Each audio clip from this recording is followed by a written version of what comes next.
All the head coach positions in the NFL are now filled. Kellen Moore, Super Bowl champion, is the next head coach of the New Orleans Saints. Deebo trade request, Aaron Rodgers getting released, and a whole lot more coming up on today's Peacock and Williamson. NFL analyst Brian Peacock and former NFL scout Matt Williamson bring you expert NFL analysis every day in less than 30 minutes. Get an inside look at the NFL on the field and in the front office with elite breakdowns to next-level analysis and in-depth information only for the real NFL fans. This is Peacock and Williamson, and it starts now.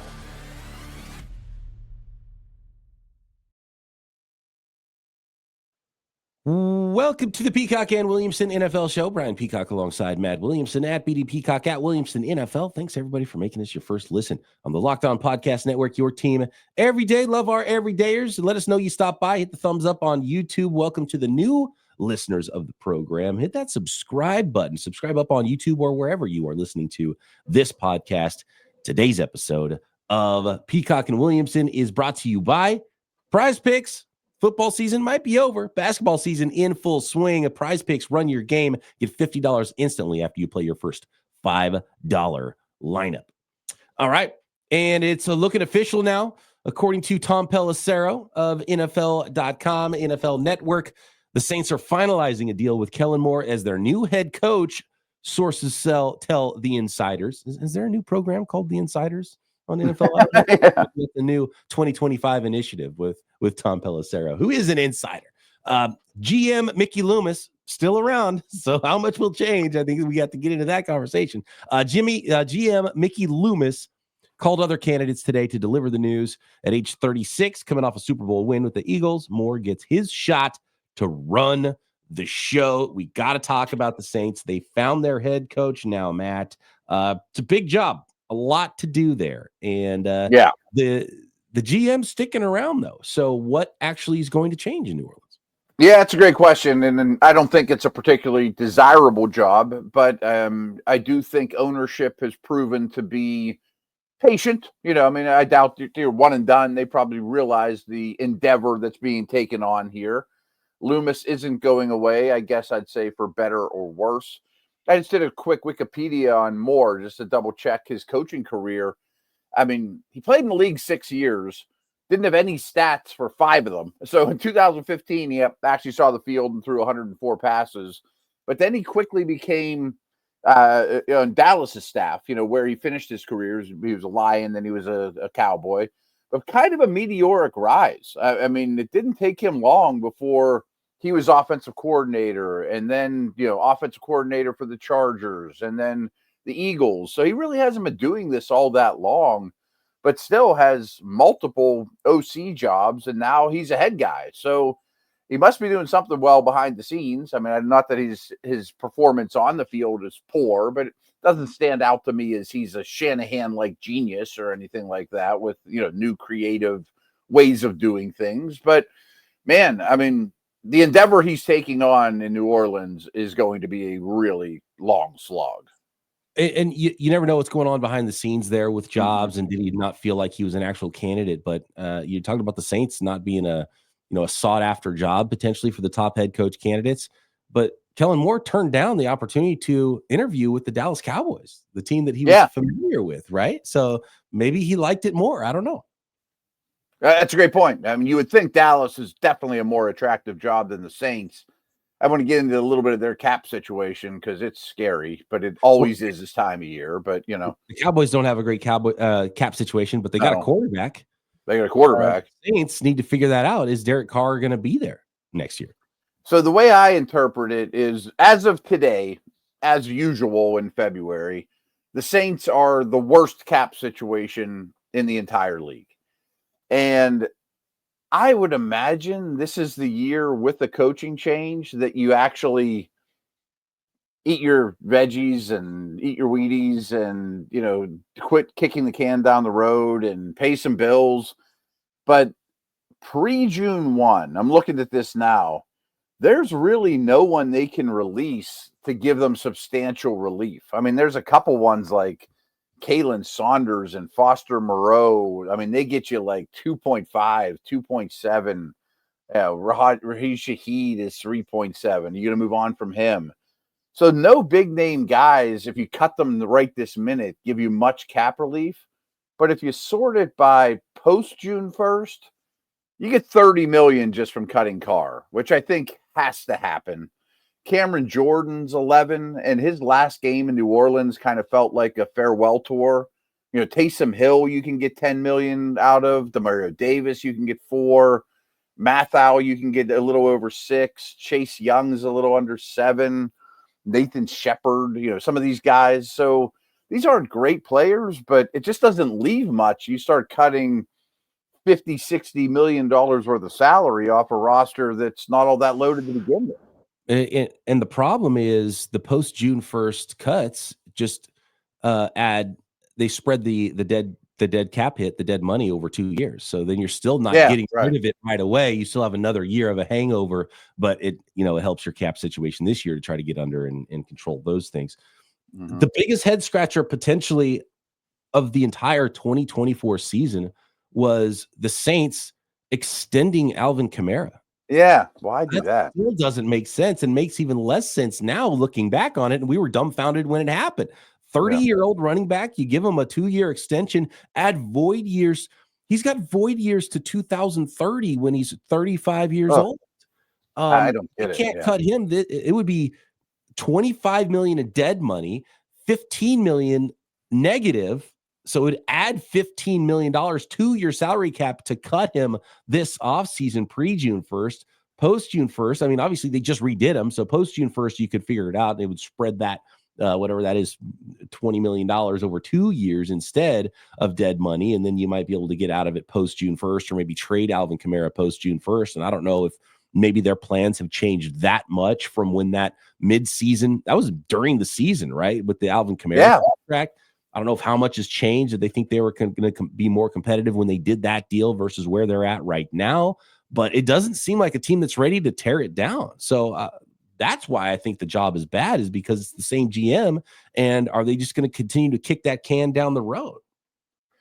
That would be my biggest concern. I mean, if ownership and GM is going to say, we're going to keep rolling this back, we're going to hopefully get to 8 or 9 wins and sneak in the playoffs. I mean, run it back with Carr. I always don't understand the cap gymnastics the Saints go through every year this time of year, because somehow they always make it work without losing too many foundational players. But man, I would think it has to be blow it up time with a new coach. You know, I mean, I bet they look at the division though and think, it's winnable. We could try it. Like, don't do that. The most winnable division probably in the NFL still, although they're well behind the Tampa Bay Buccaneers. The Carolina Panthers finally have a little bit of momentum going into this offseason and don't look like the worst franchise in the NFL. No. The Saints, to be honest with you, what should happen this year is the Saints and the Browns should probably have a tank off. Yeah. I mean, I've really come to that conclusion that these are as bad a two situations as I can remember financially. Quarterback, I mean, Carr and Watson aren't the answers. And, is it a Rattler year? Is it a Dorian Thompson-Robinson year? And just flat out don't even try to, don't even hide it. That should be it. And look, that should be it. And if you are Arch Manning, maybe that's too much pressure, but going to Grandpa's team and the New Orleans Saints, how cool would that be? Yeah. Right? It would be a pretty cool story. Right. And sure, if you're Arch Manning, you'd rather the Saints win that tank off than the Cleveland Browns, probably. 100%.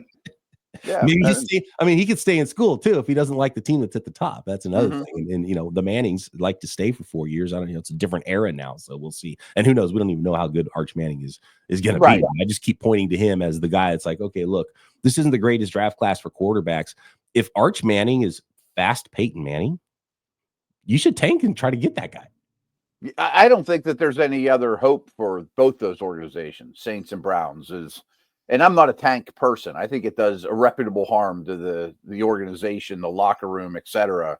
But you've painted yourself into such a corner now. You would just have to have 2 miserable years and then hopefully start hitting on draft picks, And it has to be for the Browns. It's a little bit more difficult because they've had staff there for a while. Kellen Moore could have come into this situation with Mickey Loomis like, hey, look, Kellen, You could win 0 games. You're not getting fired. This is the plan. Let's get this right for 3 years down the road. We're trying to win in 2027. We're not worried about winning in 2025. That would make a lot of sense to me because you've painted yourself into this corner. It's the smart move to do. You don't Chris, who's going to be there in 2027 that's a good football player on the Saints? It sounded like you were about to say Chris Olave. I'm like, could my Steelers pry Olave away? Is everyone for sale? Certainly the Cameron Jordans and Honey Badgers and Demario Davises, but who are the good young pieces that you're like super excited about? Maybe Fuaga, the first round pick, but it's pretty thin. Last year's first rounder, Talise Fuaga, at least on the offensive side of the ball. Chris Olave, let Spencer Rattler just chuck it to Olave all day. Feed him a little bit, get him statistically where he should be. Lose a bunch of games probably in the process. Collect draft picks. Trade down from pick number 9 in this year's draft. You maybe have another farewell tour for Cam Jordan, or let him go. Maybe if he wants to play another year with another team. I'm looking at guys on the defensive side of the ball, like Kool-Aid McKinstry. They drafted in the 2nd round. You could project him to be a starting caliber player for you in a couple of years. But the Demario Davises, the older players, there's not a lot of guys where you're looking at this team and thinking this is part of the new foundation, and they've got to find that new foundation. And I don't think you have to trade away Chris Olave, but you do have to collect as many resources as possible to build this thing going forward and get your cap right. It's the only way to play it. The Saints don't play it that way, though, so we'll see.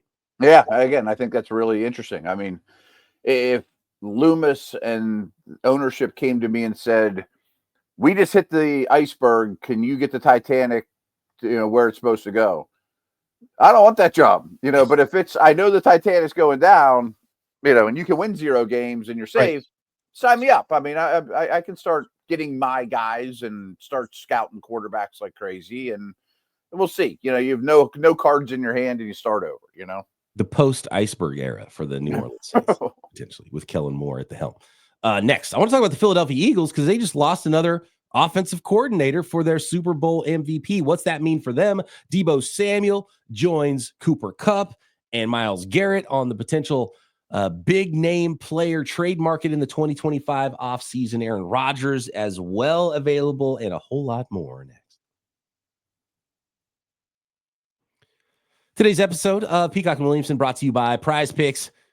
Football season might be over. It might make you a little bit sad, but guess what? Basketball is in full swing. A lot of big basketball news this week, a lot of new trades, new faces, new places, and there's no better way to stay in the game than with Prize Picks, the best place for daily fantasy sports. Major League Baseball pitchers and catchers reporting this month, spring training underway. I do like this time of year, even though there is no football because, hey, draft season is still upon us. With Prize Picks, all you do is you pick more or less on at least 2 player projections. And if you're right, you can win up to 1,000 times your cash. The more you get right, the more money you win. All you got to do is download the Prize Picks app today and use code LOCKEDONNFL to get $50 instantly after you play your first $5 lineup. For example, this week, you might be looking at Jason Tatum for more than 29 points. The best part, Prize Picks, quick and easy. Set your lineup in less than 60 seconds. Their fast and secure withdrawals mean you get your winnings in as little as 15 minutes. Taco Tuesday, tons of promos as well. And all you got to do is use code LOCKEDONNFL for $50 instantly after you play your first $5 lineup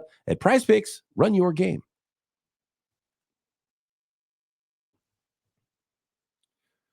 All right, Matt. Deebo Samuel. Can the 49ers and the Steelers swing a deal this offseason for a wide receiver? Deebo Samuel has 1 more year left on his contract. He has requested a trade. The San Francisco 49ers have allowed him and his agent to go seek that trade. I've got 3 teams on my list that I like for Deebo Samuel. But I'm going to put it towards you since you cover a team, the Pittsburgh Steelers. The 49ers had a deal with Brandon Ayuk last offseason. If they couldn't get that contract done, they ended up getting the contract done. Ayuk stays. This is why it's not a shock to me that Deebo is going to be available this offseason. I'm a little bit surprised that Deebo kind of wants out. I thought it might have been like the Niners say, okay, well, look, we drafted a 1st-round wide receiver. We drafted a 4th-round wide receiver, and we spent money on Brandon Ayuk. So logically, Deebo Samuel, coming off a little bit more of a down year, would be the guy with, going into the last year of his deal, we try to get a little something back and maybe send him somewhere else. A lot of teams can use the unique stylings of Deebo Samuel. He's not your get open classic wide receiver. He's that wide back. He's an after the catch guy. You can find ways to get him the ball. So maybe not a fit in every offense, but if he is a fit in your offense, he's probably a player that you like a lot and would want on your football team. From the perspective of a team that is wide receiver needy, that might be looking at the trade market, might be looking at Cooper Kupp, might be looking at Deebo Samuel. What would a team like the Steelers be looking to offer for these types of players, or are they looking for a different type of player altogether? Because the Steelers are one of the teams I would put on the list for Deebo. Yeah, and I think that's a good fit. I mean, I think they'd like his physicality. I mean, Arthur Smith, some people might have mixed feelings of him as an offensive coordinator, but he's employed Cordarrelle Patterson in a variety of ways. And, I think Deebo's style of play fits well with the organization and the city. And I know you have 3 names. I bet we could come up with 6 more. There's a lot of teams that are going to be in this wide receiver trade market because it is a underwhelming group of free agents and an old group of free agents, and the draft isn't quite as bountiful as it usually is, it looks like, for difference makers at the position. So teams might be looking for trade. Obviously, my concerns are he's had a lot of wear and tear. Yeah, I mean, he has not had the typical shelf life, punishment that most receivers endure. And it's sort of the same for Kupp, although Kupp's not getting that many carries, but they both have really thrown their bodies around and taken a lot of hits. I'm thinking like a 5th. Is that something the Niners laugh at, or do you think that's a neighborhood? We haven't had this conversation. I think the Niners ask for a 3rd, get a 5th. That's kind of what I've been saying. Okay. It's that 3rd to 5th range. Here's the one hiccup for the 49ers is they restructured Deebo's contract in the middle of it. It was only a 3-year deal, and then they restructured it in the middle, added void years. So they're actually taking a hit to trade Deebo Samuel right now. And so if you look at where the 49ers are, it's kind of similar to the Myles Garrett thing where the trading team takes a hit, but it's not that bad of a contract for the team that is taking him on. I'm pulling it up right now. Yeah, you're right. It's not. And so the 49ers maybe I'd go to a 4th, if the market's a little thin. And so that's kind of where it is. So the 49ers might say, well, okay, if we don't get a good enough pick, well, let's just wait until June 1st and we'll just cut him and then we'll spread that cap hit over 2 years and then we'll be done with it. Or more likely, I think the 49ers planned probably to have him for 1 more year with that restructure and then let him go in free agency. And then maybe you get a comp pick, which you should be getting a 5th, 4th comp pick anyway for Deebo Samuel, depending on the year he has and what he signs as a free agent next offseason. So for the 49ers to me, if you're the 49ers, your argument, if you get the Steelers on the horn, it's like, okay, well, look, we could just let him play and it's cheaper for us to keep him for a year. We get to let him play for a year and we can get that 5th round pick and a comp pick. It's not in the same draft, but we can get a later year 5th round pick. So why would we not do that? You've got to buy us out of that opportunity, which is the argument that I think the 49ers would say we need like a late 3rd round pick or something like that for Deebo. And maybe they settle on a 4 or a 5 in a future 5. So you'd rather have a 4 now than a 4 in 2 years with the comp formula. And so then maybe that works out for all sides. But mid-round pick, I think he's worth a little bit more in trade than Cooper Kupp because the contract's better for the buying team.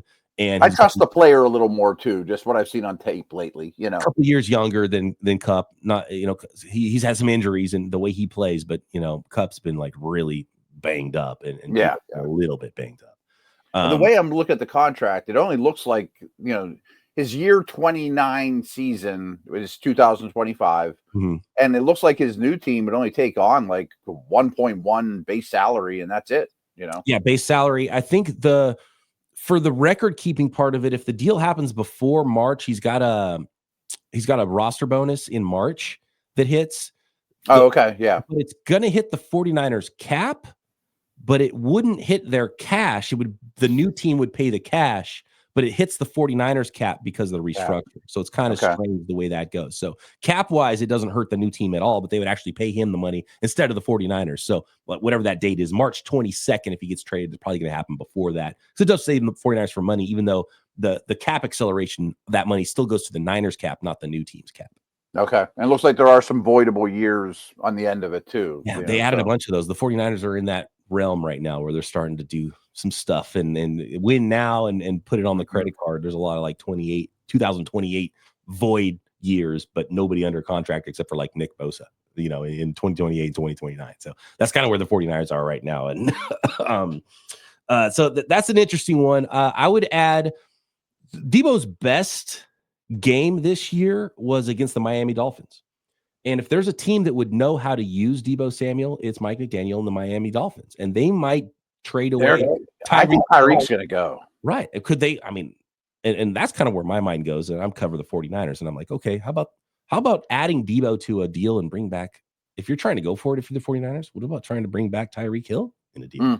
What about sending in Miami has to do something with their cap. It's right. really bad right now. Yeah. And what about the Cleveland Browns trying to do a deal for Myles Garrett? 49ers, they're going to check in on these types of things. I think the 49ers are very much on the verge of doing the Los Angeles Rams thing and be like, you know what? We've been close. We're going to screw up our future cap situation, and it might blow up on us in a few years, and we got to rebuild this thing, but we're going for it now. So I wouldn't be shocked. And the 49ers are always involved in checking in on big name players. Tyreek Hill, a Myles Garrett, I wouldn't be shocked. So the Steelers, the Browns, and the Dolphins are kind of some teams I would put out there as potential possibilities for trade options for the 49ers. And those are all teams the 49ers have dealt with very recently in trades. So those trade lines, those phone lines are open between those teams. And there's a lot of teams. There's going to be somebody in this draft class. I'm not sure who it is. There's not as obvious. Last year it was who did the Jets draft at the top of the third round? And Malachi Corley. Corley. He's the next Deebo. Every year people are looking for Deebo and the next Deebo. Well, Deebo's available this offseason. At a pretty discounted rate, really. I mean, he's better than the 5th round, 4th round receiver you draft. Cap things aren't that much worse. Could be a short-term fix. I mean, obviously that's the concern. You're renting him for a year, or a team like the Chargers.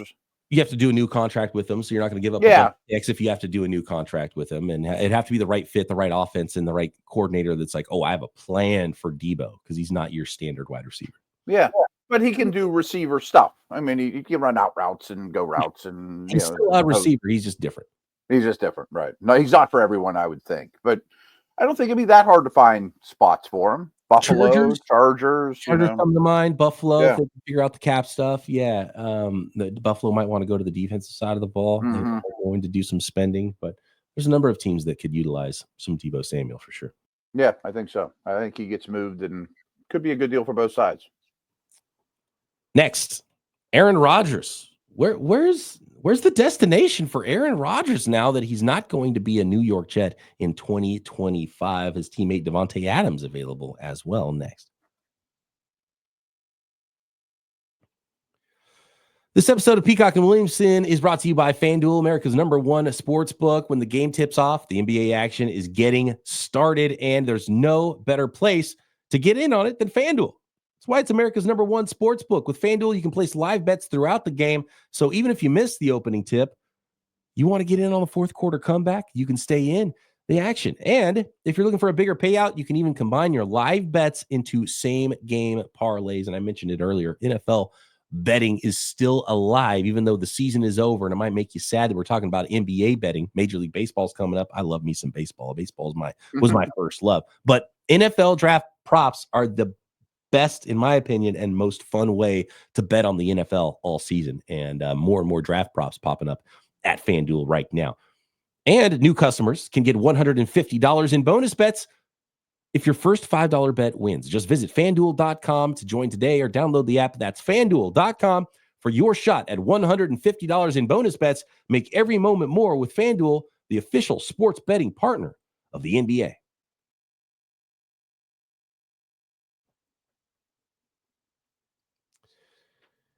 Aaron Rodgers either has been or is to be released by the New York Jets. And according to reports, Davante Adams is available, which is not shocking either. Aaron Glenn is going to have to put together his new program there with the New York Jets. And it's not a shocker, but according to Jay Glazer, the Jets informed Aaron Rodgers in a meeting last week that they'll be moving on from him. And Davante Adams is kind of intrigued by coming back to the West Coast from New York and potentially playing with some team over there. So add yet another wide receiver to the list. I mean, this is going to be the year of veteran wide receiver movement in the NFL. There's some good receivers in the draft, but it might not quite be the draft class we've seen at wide receivers of some recent draft classes. But interesting one there. Deebo added to the list. Devontae Adams added to the list of wide receiver. And now Aaron Rodgers. Is there a home for Aaron Rodgers next season? Real quick on Adams. I mean, and I'm going to talk real quick about the Jets too. I mean, he's going to get cut if he doesn't get traded. So I don't know that people might just wait on that one. I don't know. He's got an insane, like both Rodgers like 30 million or something. And Devontae Adams have these convoluted contracts that have changed so much. And something like 30, 40 million the next couple of years. And like no team's going to trade for that. They knew at the trade deadline when they traded for Adams, this is a pure rental. So I don't know if he'll actually get a draft pick in return. I don't know what the Jets do at quarterback, and I don't think they're in Saints-Browns land, but I think their window slammed shut and it's time to start looking at another one. And I wonder if like the Quinn and Williams of the world start taking the Myles Garrett approach and be like, I don't know if I'm in for the long haul on this. You know, Garrett Wilson's already made noise in the past. You know, they got to sign Sauce. They got to sign Wilson. They got to sign Hall. They have no quarterback close to being in place. I mean, is this like a Derek Carr landing spot, or do they just, kind of punt and Jameis Winston it or something for the year, or Daniel Jones? I mean, I don't see very good avenues for the quarterback. It's tough because I think they've got too much talent to out, a Myles Garrett-less Browns or the New Orleans Saints. Right. They're better than that. I don't think you're really playing for that pick, although you might just play it out and see how the season goes because you don't have another option. Is Shedeur Sanders going to change that? Can you even get Shedeur Sanders with the 7th pick in the draft? The Raiders are right in front of you. The Giants are there. Do you want to trade up for a quarterback in this class? I'd say no. Quarterbacks 1 and 2. Do you take one of the mid-round quarterbacks and just see what you have? Maybe you get a long-term backup. Maybe you get lucky and find something because there's still enough talent for the Jets to be good. Like the Jets should be. It's insane to think that you're going to lose a Hall of Fame quarterback and be just as good as you already were. But the Jets are pretty terrible. Yeah, they're not going to be worse than they were last year. No.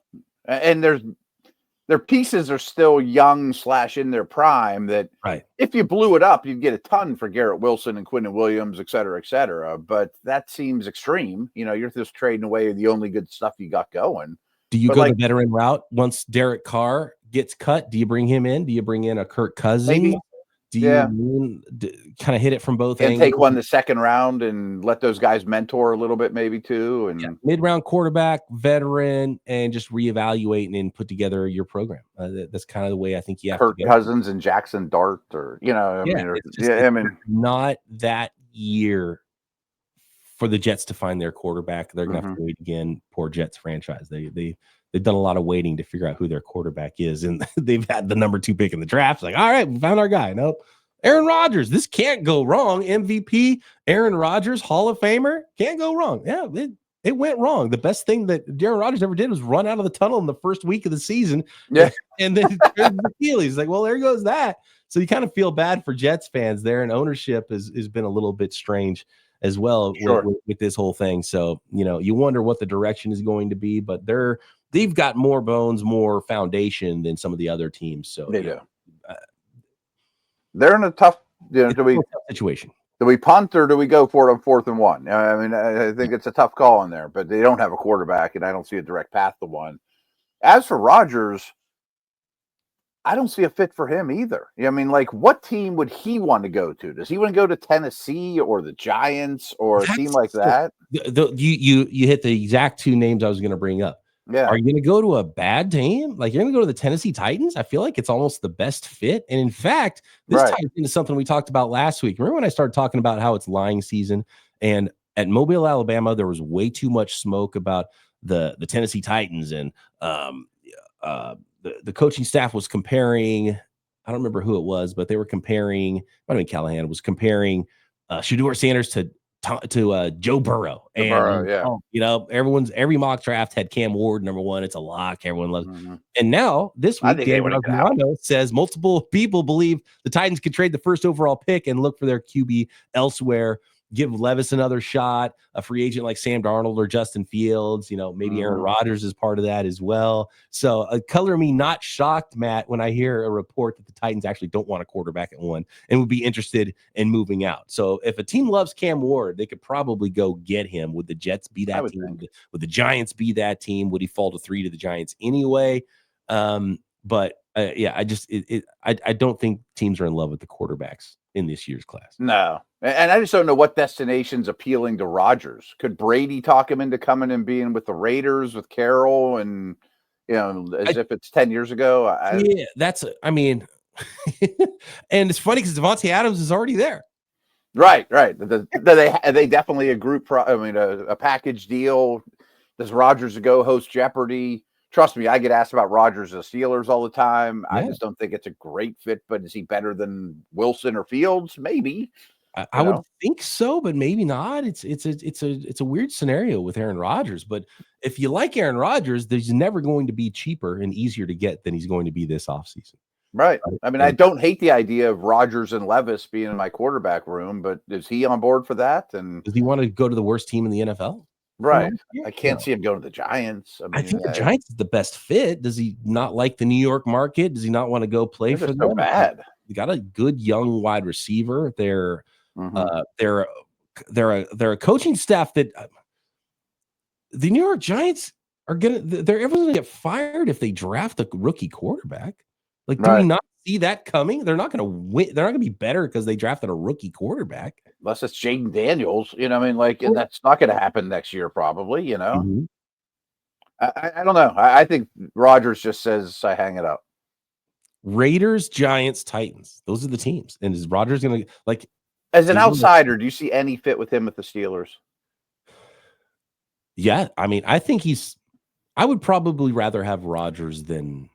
I think he's better than Wilson. If you're going to go old. Fields is different.